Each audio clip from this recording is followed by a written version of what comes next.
Bry's Comics.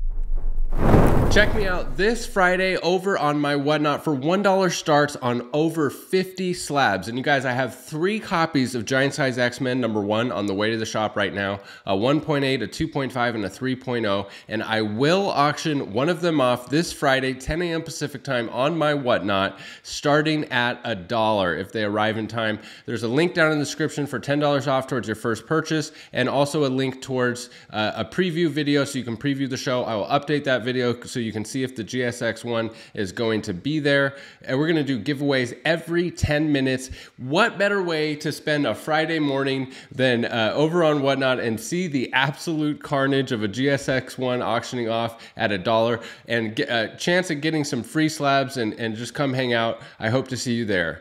Also, we have some giveaway announcements for the giveaways for July. Congratulations to Johnny Sanchez. You won the giveaway for Bry's Comics newsletter. And congratulations to Jacob Comics. You are the winner of the YouTube giveaway for July. And you guys go check out Jacob Comics. He has his own YouTube channel, which is really entertaining. I highly recommend it. And this month's giveaway for the YouTube channel, we're giving away 2 slabs, Secret Wars #1 in a 9.8, cover A, and the 1 in 25. And if you sign up for the newsletter at bryscomics.com, you're entered to win Secret Wars #2, cover A, the Alex Ross cover, first full appearance of God Emperor Doom, and the 1 in 25 Ribic in a 9.8. All you have to do is stay subscribed to that newsletter, and every single month there's a new giveaway. Lastly, follow me on Instagram. I have an X-Men #1 in a 4.0 that is going to be posted. Actually, probably by the time you're watching that, there's an X-Men 1 4.0 being posted, available for trade, and you can see all the details over on my Instagram page. So we just had San Diego Comic-Con. It went from July 21st through July 24th, and we had a ton of awesome announcements, some really exciting stuff coming from all different publishers. This video is being filmed on August 2nd, so it's been over a week since the end of the Comic-Con, so well over a week since after all of these announcements, and I wanted to do this video and take a look at how those announcements have moved books in the aftermarket, and I was really surprised to find what I did. So first, let's jump into the numbers, and then we'll talk about some explanations, some possible explanations of what's going on. So here we are on Key Collector, and they have this nice little category called SDCC Recap that collects most of the announcements that were revealed at San Diego Comic-Con. And here we can see that Daredevil and Kingpin will face one another again in the 18-episode Disney Plus series Daredevil Born Again. And I think this is probably the biggest announcement for Daredevil, is that he's getting his own series on Disney Plus, and that it's going to be 18 episodes long. And then we also got at San Diego Comic-Con the trailer for She-Hulk, where Daredevil appears to be in that original yellow suit as in the trailer. And here it is, guys. I mean, this is the yellow suit book. It's his first appearance. It's him on the cover in that yellow suit. I mean, if there is ever anything to cause hype and excitement for the character, I mean, a comic accurate suit in a trailer should be the most FOMO-inducing event that a book could actually hope for. And then here we have in July, before Comic-Con, it was actually confirmed that Charlie Cox will also be in the Echo Disney Plus series. And of course, the first big payoff for Charlie Cox reprising his role in the MCU was in the Spider-Man movie on December 17th of 2021. So if we look over here at the sales data for Daredevil #1 on GP Analysis, in the 5.5 range, we saw this huge run-up and explosion, and this is all before the Spider-Man No Way Home movie, because this peak right here is actually in May of 2021. The Spider-Man No Way Home movie didn't actually reveal Charlie Cox on screen until December 17th, so this is all just hype, you know, rumors, announcements, plus the market run-up combined drove it to these heights, and then we saw some peaks here after the actual confirmation on the screen. And man, was that exciting. I mean, we didn't get any set leaks or anything to actually confirm it before the movie. I remember being in the movie theater, and the theater just exploded when we saw him on the screen. They really played that out well. And then, of course, market correction, we saw some prices come back down, and it's basically been trending sideways ever since. I mean, you can't really say, I mean, it's been ups and downs, but if you like were to flatten this out, or average it out, it's basically trending sideways. And then there was 2 sales here after the announcement, one right in line with the previous one, and then one drastically lower than that, almost $1,000 less. And then if we go to the 5.0, basically the same story. And you know, here you can see 7,800, 7,062, 6, and then even after the sales after the announcement is less than the one before that. And it's the same story across pretty much all grades with, you know, a few exceptions. Some sales are slightly higher, but they're not anywhere near the peaks as before. All right, so now I want to look at Incredible Hulk number 449. This is the first team appearance of the Thunderbolts, and way back in February of 2019, Key Collector had an exclusive announcement that there's a Thunderbolt series in development over 3 years before we get the actual confirmation. And this is why you need to have Key Collector Comics app on your phone. You need to pay attention to these. If they say that there's an inside source, you know, I have yet to see it not actually come to pass. I mean, the vast majority of the times, if they say there's an inside source, it pays off. But as you can see here, sometimes it'll take 3 years to pay off. And you got to factor in how much time are you going to have your money tied up in that. And so timing your buy-in and considering how long it's going to take to actually play out is definitely something you need to consider. But at San Diego Comic-Con, we had the announcement, the confirmation that Thunderbolts will conclude Marvel's Phase 5 in July of 2024. And so if we look over here at the sales, this is just a silly outlier. Somebody made a mistake. It sold for $2,000. It is not a $2,000 book. It's a regular direct edition. This is not indicative of the value of this book. In fact, if you were to even look at it up close, this copy actually, you know, has a little bit of staple tear. It looks like the staples have pulled free a little bit from the book, and it's like, it's coming loose. So it's not even a good example of a 9.8. So you can just absolutely disregard this sale. And we did have one high sale of 701. But if we look at the prices before the actual announcement, we're looking at 700, 600, 600, 600, 600, some 500s, some 450s was the low, and then back up to 700, 700, 800. So Comic-Con ended on July 2024.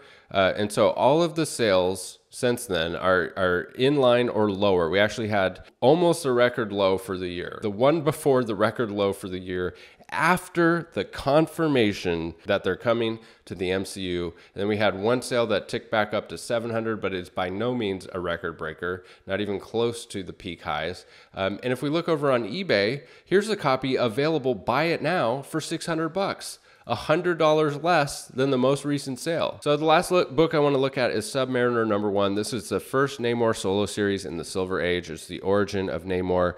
It's a Marvel Comics #1. It has the character right there on the cover. It's a way more affordable version. In my opinion, this is the go-to key for Submariner for most collectors because the actual first appearance is in the Golden Age and it's way out of reach for the vast majority of collectors. So in my opinion, this is the go-to book for Submariner. So we had an inside source confirm that Tenoch Huerta had been cast as Namor back in June of 2021, and then we got the actual confirmation at San Diego Comic-Con that Tenoch Huerta is confirmed for Namor in Wakanda Forever. We got the trailers, we got to actually see him, and I know that this is one of those characters that a lot of people are divided on. It seems like people are just knives out for anything Marvel right now. Like no matter what they do, somebody's going to absolutely hate, you know, the character's costume or whatever it is. There's been, you know, a mixed bag of reactions to this character, but let's just look at the sales. So here at a 5.0, we see the big run up in the market boom, kind of trading sideways, some ups and downs ever since then. And as we can see, after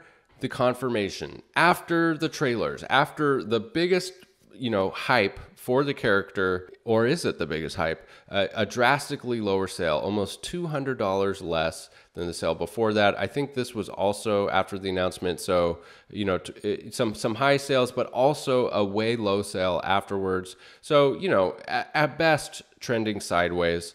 And if we look over at the 4.0, 432 before announcements, 384, 445, 3.3, 375. This is after confirmation, after the announcement. It's substantially lower than this high back in February. So at best, trending sideways. Editor Bright here. I wanted to add that this video is not suggesting that every single book associated with the announcements at San Diego Comic-Con is trending sideways or down. I know a lot of books are actually breaking records, but most of them are books that are new to the spec list or new hotkeys that are from surprising announcements and things that are new on the comic collecting radar. This video is more about these three. I was really most interested in these three announcements that confirmed these specs that we have been hearing about for so many years. And there was a lot of volume that increased because of these San Diego Comic-Con announcements. But volume is great. It helps with the liquidity of books. It helps with how easy it is to sell stuff. But as a speculator, you're not really as concerned with volume as you are with the actual selling price, because just because a lot of copies are changing hands, if they're not changing hands for the price that makes your spec worth it, then it doesn't really matter. So I just wanted to clarify that. And so I want to throw out some possible explanations of what could be going on. I want to throw out my opinion of what I think is going on. I definitely want to hear from you guys down in the comments. What do you think is going on? Because one thing is for sure, nobody knows with certainty just what the hell is going on. At this point, it's all just, opinion and speculation. And that's why I'm so interested to hear from you guys. I know a lot of you guys watching this are super, super educated and have been in this hobby for many, many years. So I highly value your feedback, and I'm excited to see down in the comment section what you think is going on. So one possible explanation, all right, I want to throw this possible explanation out there and ask the question, is it possible that people are wising up to this trend of not buying comic books around when the trailer is released? Is it possible that there's been enough information out there that collectors realize if there's a new trailer and a ton of hype, it might not be the best time to buy? And is it possible that that coincides with more copies coming to market and there being just this supply and demand issue? Is that a possible explanation? And if that is true, here's a really interesting thought. Does that mean that now when the trailer is released, it's no longer the worst time to buy? If we're seeing prices dip when the trailer comes out because a whole bunch of copies come to market, does that mean that it's no longer the worst time to buy when the trailer comes out? That would be great news for a lot of collectors, because it takes all of our might to resist that brainstem response to all of these trailers that says buy, buy, buy. And if it's no longer the worst time to buy, that's great. You can get it when you're the most excited, because that is a caveat to all of this. Is part of collecting, of course, is not all about the money. Part of it is about the emotional attachment that we have to these characters and these books, the excitement that we get from it. That's valuable. That's worth something, right? Like when you see that trailer and you're so pumped and you're so hyped and you make that purchase, and 2 days later you're holding in your hands that first appearance of Black Panther or Shuri or Namor or whatever it is, and then you get to post it on social media and show you all your friends and say, check it out, I secured it for the PC, I have it in my collection. You get to see it.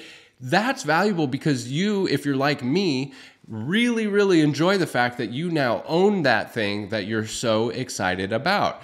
So this puts a new spin on things. And so you have to actually consider that, where you stand in the market. I just did a video recently talking about the difference between collectors, investors, and speculators and where you stand on that. And there's a lot of nuance to it. And one of the things I think that is important to mention too is the enjoyment factor that you get out of it. And does that have a value to you? Are you willing to pay more so that you can have it and enjoy it more at the peak time time rather than buying it when, you know, all the hype has died out on that spec. It's an interesting thing to consider. But I think the more likely situation, and what I believe is causing these books to trade sideways, dip down, but certainly not rise up even after all this hype, I think the main influence on these books right now is the market in general and the economy in general. And the fact that these announcements came at pretty much the exact worst time for the economy. And I think that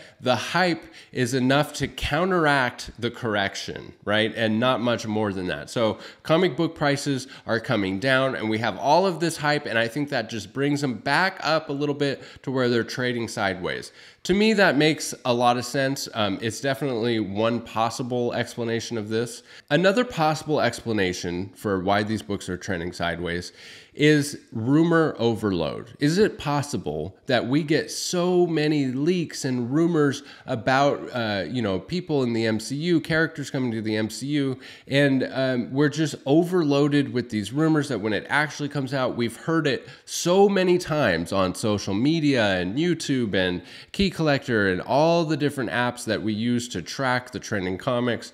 Is it possible that by the time they actually come to fruition, we get the confirmation that we're just a little bit burnt out on the spec, or we're kind of like, yeah, everybody knew Namor was coming. Like technically, we didn't know until San Diego Comic-Con, but everyone knew because for years we've had rumors and speculation about it, and you know, the vast majority of them turn out to be true, right? Like, I've always wondered this, if you're working at Marvel, how could you possibly keep a cap on all of the exciting things that you're working on? I mean, everybody that works at Marvel, I'm sure they have to sign really robust non-disclosure agreements or NDAs saying that they're not going to release any of this information, but without fail, you know, something is leaked and there's no way to trace it back to who it was. And so these rumors usually come to fruition, and it's something to keep in mind when speculating and deciding on when to pull the trigger and when to buy in for your spec. So a lot of these trends I think are changing. I think that now